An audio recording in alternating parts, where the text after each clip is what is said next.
40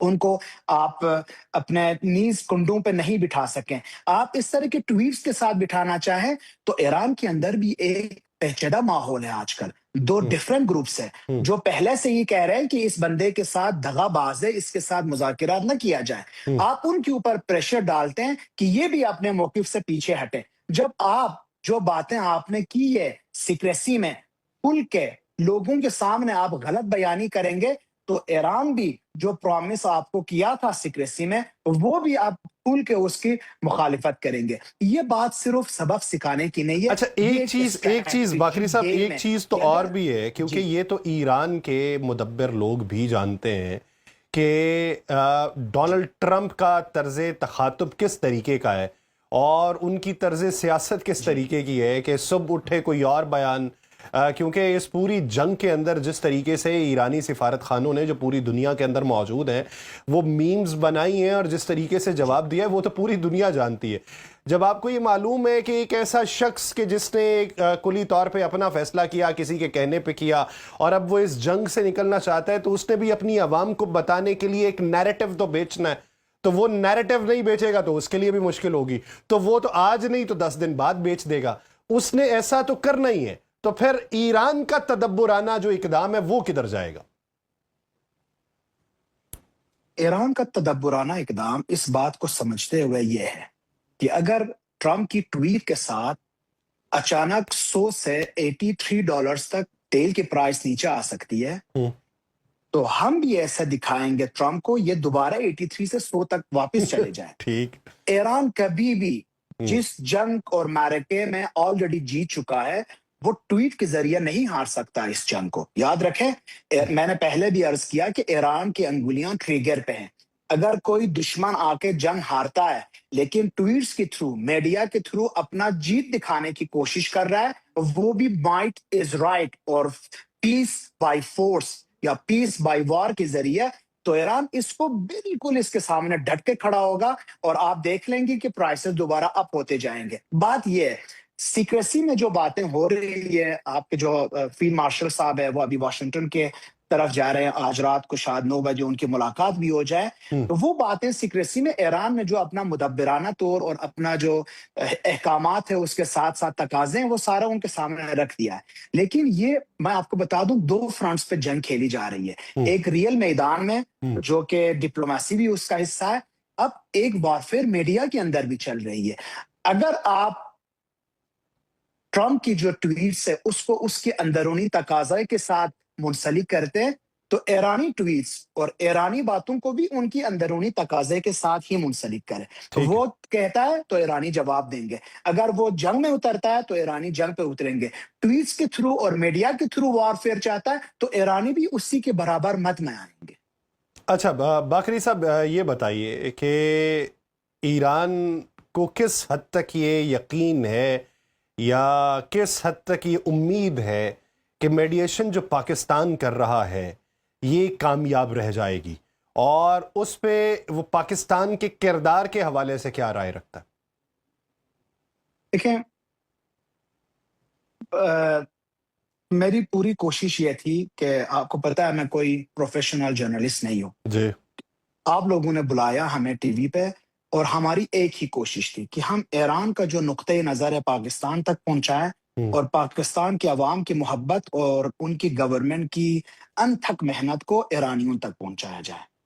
اسی حوالے سے میں آپ کو بتاؤں, ایرانی بہت قدر کے نگاہ سے دیکھتے ہیں پاکستانی گورنمنٹ اور اسٹیبلشمنٹ کی جو شب و روز محنت ہے اور پاکستانی عوام جو جذبات اور محبت ہے, یہ بھرپور طریقے سے اس کو اپنایا بھی ایران. اور میں بتاؤں آپ کو, میں ہر ایرانی کی طرف سے, ان کی گورنمنٹ کی طرف سے, ان کی اسٹیبلشمنٹ اور خاص طور پہ سپریم لیڈر کی طرف سے ہر پاکستانی کا شکریہ ادا کرتا ہوں جنہوں نے اپنے زبان سے, میڈیا سے, پاور سے, نیگوسیشن یا کسی اور مد میں ایران کا ساتھ دیا. لیکن میں پہلے بھی عرض کر چکا ہوں, ڈونلڈ ٹرمپ لائر لاما یہ کبھی بھی اپنے ہی میڈیا میں مرکوز رہنے کے لیے کسی کو بھی سیکریفائس کر سکتا ہے. میں ابھی بھی پر امید ہوں کہ یہ مذاکرات کچھ ہی دنوں میں اسلام آباد میں ہی final, second and final round ہو جائیں گے. ابھی تک میں پر امید ہوں. لیکن حالات اتنے بداعتمادی کے ساتھ آگے جا رہے ہیں کہ اسی پر امید ہوتے ہوئے بھی مجھے اس بات کے ڈر ہے کہ کوئی ایسی غلطی نہ کی جائے، کوئی ایسا بیانیہ نہ آ جائیں جس کی وجہ سے اسرائیل ایک بار پھر متحرک ہو کے لبنان کے اوپر وار کرے، اور ایران اپنے اتحادی کے ساتھ دیتے ہوئے اسرائیل کے اوپر فائر کرے میزائل، جو انہوں نے بہت کھلے پیغام میں پہنچا دیا تھا امریکن پریزیڈنٹ کو کہ اگر تھرسڈے 8 بجے رات تک اسرائیل اپنے فائر نہیں روکتا اور لبنان میں جنگ بندی نہیں ہوگی تو پھر ہم میزائل داغ دیں گے اسرائیل کے اوپر۔ تو یہ ایک ایسی نازک حالات ہے، مجھے امید ہے کہ فیلڈ مارشل عاصم منیر صاحب جس طرح اپنے کردار ادا کر رہے ہیں، پرائم منسٹر آف پاکستان جس طرح دورے کر کے اپنے ایک باہمی جہد کو سوق دے رہے ہیں، اس کے ساتھ ساتھ ٹرمپ کو بھی سمجھائیں کہ اس مرحلے میں اپنے زبان پر قابو رکھیں اور اپنے ٹویٹس پر قابو رکھیں، کیونکہ اتنا بد اعتمادی گہرے مرحلے تک پہنچ گئی ہے کہ کسی بھی وقت یہ جو بہترین سلسلہ آگے جا رہا ہے پاکستان کی کوششوں کی وجہ سے، یہ ایک بالکل فل فلیج وار میں دوبارہ تبدیل ہو سکتی ہے۔ اچھا باقری صاحب یہ بتائیے کہ جیسے کہ آپ نے کہا کہ انہوں نے اپنی فوجی موجودگی کے اندر اضافہ کر دیا اور بھاری تعداد کے اندر کیا،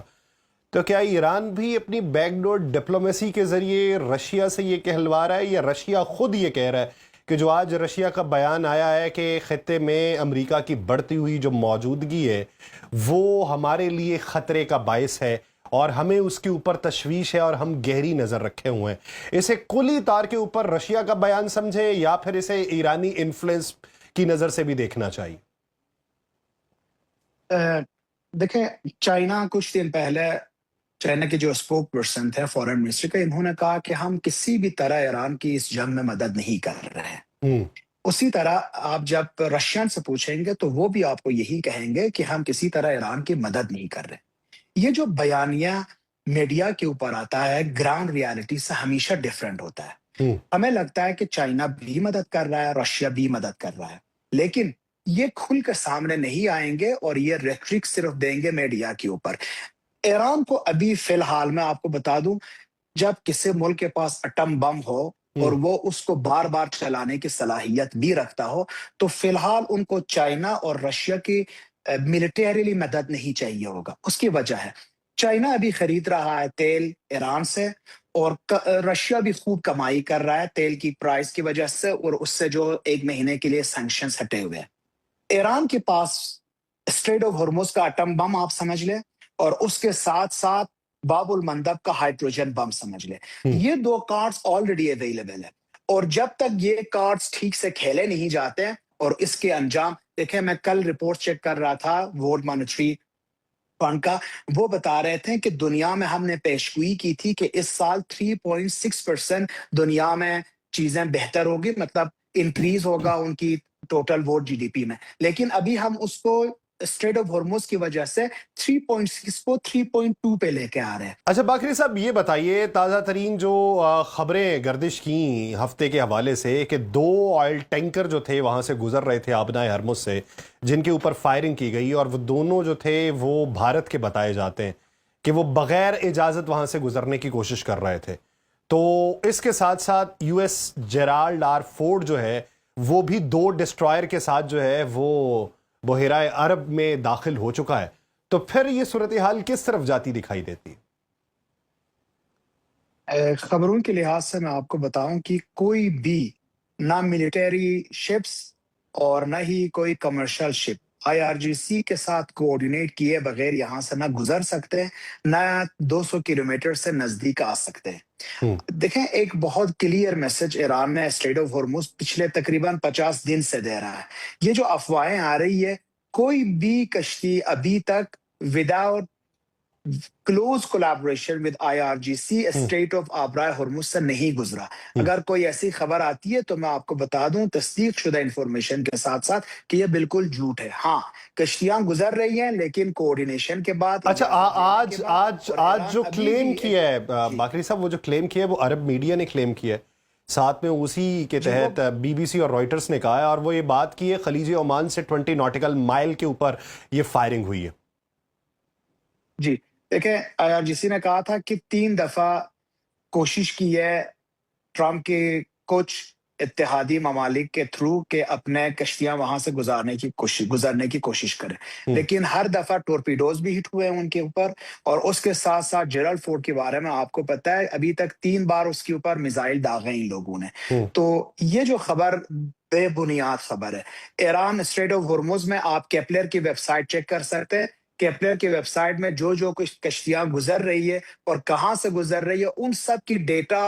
لائیو اویلیبل ہے، آپ اس پہ چیک کریں۔ کوئی بھی کشتی ایران کی اجازت کے بغیر وہاں سے نہیں گزرا، اسپیشلی انڈین، کیونکہ انڈینز کو تو پتہ ہے وہ اجازت لیں گے، لین دین کریں گے، اپنے پیمنٹ کرنی ہے تو وہ کر لیں گے، اس کے بعد وہاں سے گزریں گے، کیونکہ انڈیا اب ایران سے تیل بھی خرید رہا ہے، اور اس کی تو تقریباً 35 جو انڈیا کے لیے جا رہے ہیں 35 شپس بھی وہاں پہ موجود ہے۔ تو میں آپ کو بتا دوں یہ خبر بے بنیاد ہے۔ اچھا چلیں، جب ہم ریکارڈنگ کر رہے تھے اسی بیچ میں یہ خبر آئی، لیکن اس سے پہلے جو آپ جواب دے رہے تھے اور آپ نے یہ کہا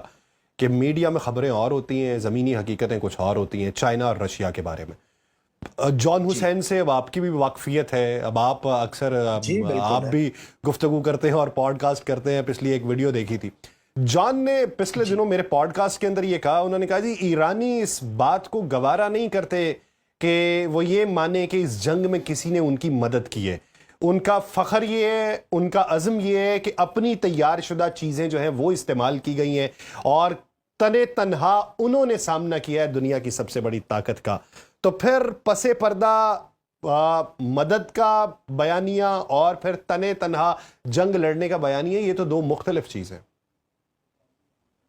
دیکھیں کوئی بھی ملک ابھی کچھ دن پہلے ہم spoke person for foreign ministry China کے سن رہے تھے، وہ کہہ رہا تھا ہم نے کوئی بھی مدد نہیں کی ایران کی، نہ ہم نے تصاویر دی، نہ ہم نے سیٹلائٹ کے تھرو مدد کی۔ اسی طرح اگر آپ رشین سے پوچھیں تو وہ بھی یہی کہیں گے۔ یہ فوگ آف وار کے اندر اس طرح کی باتیں ہوتی ہے، کوئی بھی ملک آ کے ابھی کھل کے یہ نہیں کہے گا کہ ہم ملیٹریلی یا کسی اور ٹیکنالوجی کے تھرو ایران کی مدد کیے۔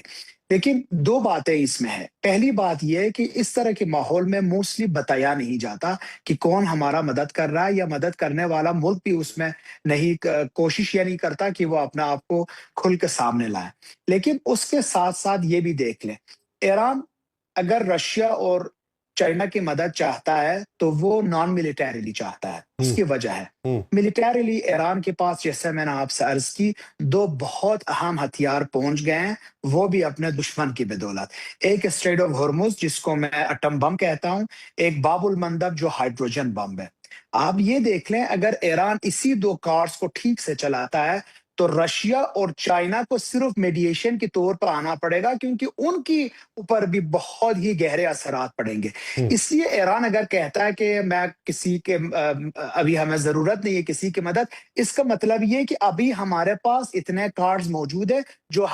ہم خود کھیل سکتے ہیں۔ لیکن جب آپ پیمنٹ کرنا چاہ رہے ہیں ایران کو یوان میں، آپ کہاں پیمنٹ کریں گے؟ آپ ایران میں تو نہیں کریں گے، آپ چائنا میں کر رہے ہیں۔ یہ سب سے بڑی مدد ہے اس صورتحال میں ایران کے لیے، کہ جو تیل ان سے خریدا جا رہا ہے، ایون انڈیا نے جو تیل خریدی تھی 7 سال کے بعد اور ان کو جو پیمنٹ دی تھی وہ یوان کی شکل میں چائنا کی کسی اکاؤنٹ میں دیا تھا۔ تو میرا خیال ہے اس سے بہتر مدد اور کون کر سکتا ہے ایران اچھا کے لیے، کہ اس حالات ایران میں بھی کے جو ان کو اپنے انکمز جاری ہے۔ فارن ریزرو جہاں جہاں پہ سیزڈ ہیں اس میں ایک بہت بڑی تعداد تو چائنا کے اندر بھی موجود ہے، اگر دیکھا جائے تو اس جنگ کے بعد ان کی واپسی کے امکانات کس حد تک ہیں، کہ جب ایران کو ضرورت بھی ہے اور ایران یہ کلیم کرتا ہے کہ ابتدائی تخمینوں کے مطابق $270 بلین کا اسے نقصان ہو چکا۔ دیکھیں ابھی تک پچھلے آپ اسپیشلی پچھلے تقریباً 5 سال چیک کریں کہ سیویئر سینکشنز ہے ایران کے اوپر، لیکن ایران کے اندر ڈالر کی ریٹ تھوڑی بڑھ گئی ہے، اس کے علاوہ کسی چیز کی کمی محسوس نہیں ہو رہی ہے۔ نہ یہاں گاڑیوں کی کمی محسوس ہو رہی ہے، نہ پارٹس کی کمی ہے، نہ اشیاء خرد و نوش ہے، نہ کپڑوں کی، کسی چیز کی بھی آپ کو کمی محسوس نہیں ہو رہی ہے۔ تو یہ کوئی نہ کوئی طریقہ تو ہوگا ان کا کہ یہ سارے جو ان کی الزامات ہیں، جن کو ضرورت ہے، جو ضروری چیزیں یہ امپورٹ کر رہے ہیں، موسٹلی چائنا سے ہی کر رہے ہیں، اور ان کی جو پیسے وہاں پہ ہیں وہ پیسے لینے کی جگہ چیزیں امپورٹ کر رہے ہیں، جیسے گاڑی اگر چاہیے، یا ان کی آف شور کمپنیز یوان میں ٹریڈ کر رہے ہیں جو ان کی پیسے چائنا سے پیمنٹ کی جا رہی ہے. اسی لیے تو اسٹریٹ آف ہرمز کے اوپر ابھی جو پیمنٹس ایران کو مل رہے ہیں کشتیوں سے، وہ یوان کی شکل میں مل رہا ہے. تو یہ امپورٹ کا سلسلہ چائنا سے بالکل باقی ہے، اور ایران کی جو پیسے چائنا میں پھنسا نہیں ہے، اس کو یوٹیلائز کرتے آ رہے ہیں. لیکن باقی جگہوں پہ جیسے ساؤتھ کوریا میں ہے، قطر میں ہے، جاپان میں ہے، یونائٹڈ اسٹیٹس میں یہ پیسے پھنسے ہوئے ہیں. ایک اس نیگوشیشن میں یہ بھی ہے کہ ان کے تقریباً $100 بلین جو پھنسے ہیں، ان کو بھی فریز سے باہر نکال کے یوٹیلائز کرنے کا موقع دے. ایران کو یہ ضروری نہیں ہے یہ پیسے ان کے اکاؤنٹس میں آئیں. یوٹیلائز کرنے کی اجازت اگر دیتے تو ایرانیوں کو پتہ ہے کہ اپنے پیسے جہاں پھنسے ہوئے ہیں اس کو یوٹیلائز کیسے کرنا ہے انہوں نے. اچھا، بھارت کے حوالے سے بھی اطلاعات ہے، کلیم سامنے آتے ہیں کہ $2 سے $3 بلین جو ہے وہ بھارت کے اندر موجود ہے. تو پھر اس جنگ میں جہاں پہ آپ بھارت کو تیل بیچ رہے ہیں، اس کے عوض بھارت سے کیا حاصل کر رہے ایک تو پچھلے 7 سال سے بھارت ایران سے تیل نہیں خرید رہا تھا. ہیں؟ اب جب سینکشنز ہٹے ہیں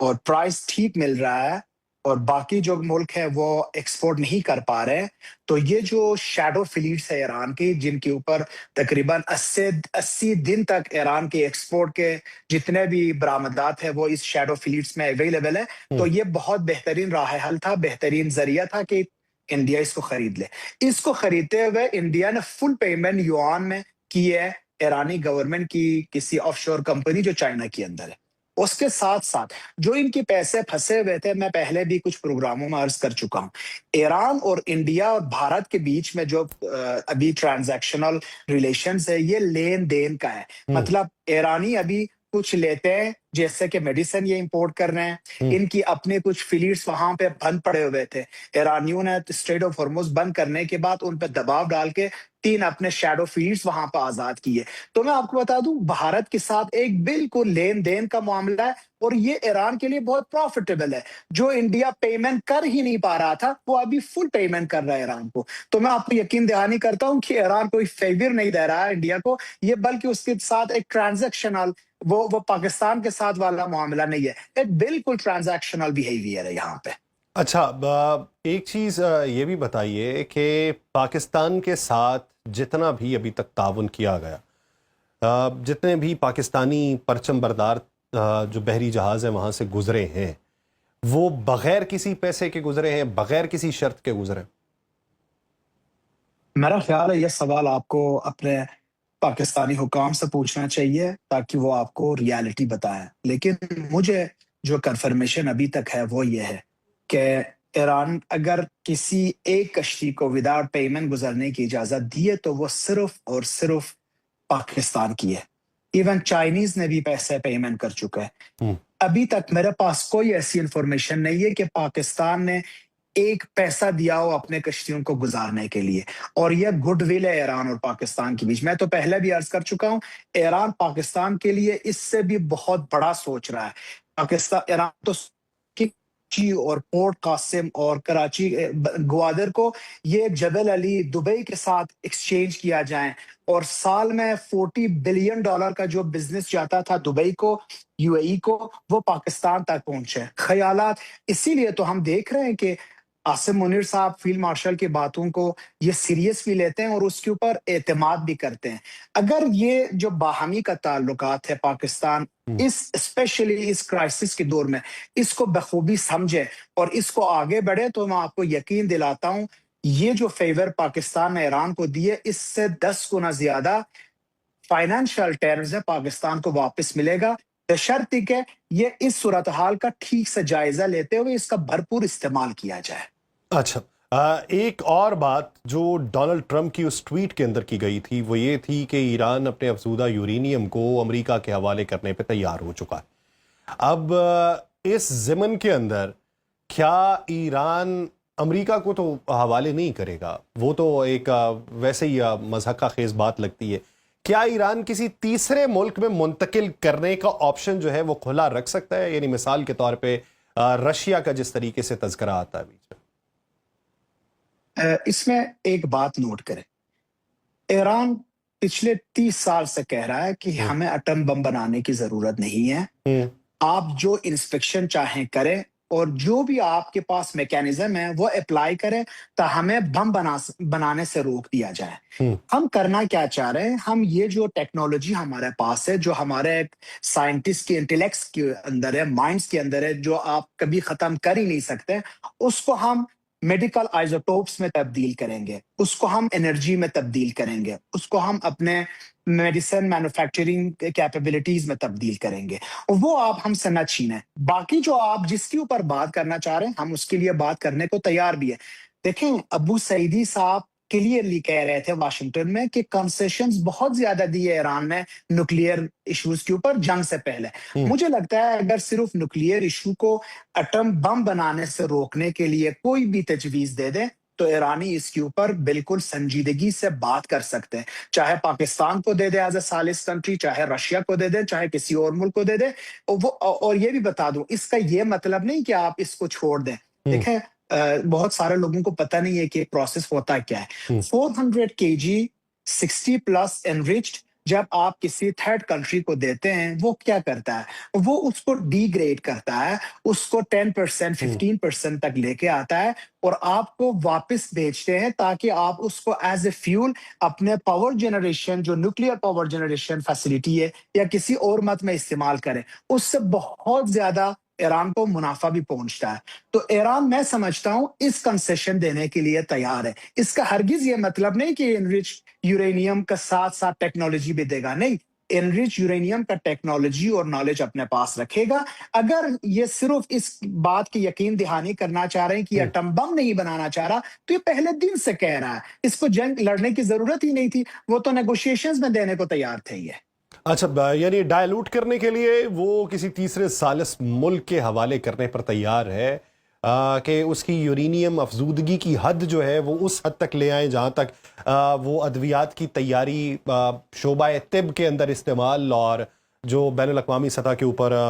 بجلی بنانے کے طریقہ کار ہے اس میں استعمال ہو سکے۔ میرا ایک آخری سوال باقری صاحب، آپ امید کیا رکھتے ہیں کہ درمیانی وے آؤٹ کیا ہوگا؟ ایسا تو ہو نہیں سکتا کہ امریکہ بھی مکمل طور پہ گھٹنے ٹیک دے اور علل اعلان دنیا میں اپنا ڈھنڈورا پیٹنا شروع کر دے کہ ہم مارے گئے، ہم لٹ گئے، ایران نے تو ہماری دھجیاں اڑا کے رکھ دی، ہماری ثقافت مٹا کے رکھ دی۔ یہ تو ظاہری بات ہے کہ وہ امریکہ اس بات کے اوپر تو تیار نہیں ہوگا۔ درمیانی راستہ تو کوئی بیچ کا نکلنا ہے، تو آپ کے نزدیک وہ درمیانی راستہ کیا ہو سکتا ہے کہ جس سے امریکہ یہ باور کروا دے کہ ہاں، ہم جنگ سے پہلے جو باتیں کر رہے تھے وہ ہم نے اہداف حاصل کر لیے، اور ایران جو ہے معاشی طور پہ، ثقافتی اعتبار پہ اور جنگی اعتبار سے، دفاعی اعتبار سے اور ساکھ کے اعتبار سے وہ کون سا راستہ یا اس کے لیے ون ون سچویشن کیا ہوگی کہ وہ دنیا کو بھی بتا سکے اور اس سے زیادہ اپنے عوام کے لیے بہتری کا سامان کر سکے؟ دیکھیں، ایران کو بتانے کی میرا خیال اب ضرورت نہیں پڑے گی۔ پورا دنیا جانتی ہے کہ انہوں نے ڈٹ کے مقابلہ کر کے اپنے برتری حاصل کی ہے۔ اسٹریٹ آف ہرمز کا کارڈ جو کبھی کھیلنا نہیں چاہ رہا تھا، اس کو بھی کھیل لیا انہوں نے۔ باب المندب کا بھی کارڈ تیار کر کے رکھا ہوا ہے۔ اس کے ساتھ ساتھ ریجن کے اندر انہوں نے اپنے سپیریورٹی بھی دکھائی ہے۔ لیکن دیکھیں، بات یہ ہے، درمیانی راستہ وہی ہے جو پاکستان کر رہا ہے۔ پاکستانی حکام آ کے ایران سے بات کی ہے، سعودی عرب سے بات کی ہے، ترکیہ سے بات کی ہے، قطر سے بات کی ہے، اور اس کے ساتھ ساتھ اب آج یا کل جب ٹرمپ کے ساتھ بھی بیٹھ کے یہ بات کریں گے، بات یہ ہے کہ ایک ریجنل الائنس بنے گی، اور یہ ریجنل الائنس آ کے اپنے ہی ریجن کے اندر ایز اے گارنٹر پیش کریں گے اپنے جو تمہیدات ہے۔ اس میں کچھ بھی ہو سکتا ہے، اور ایران کے لیے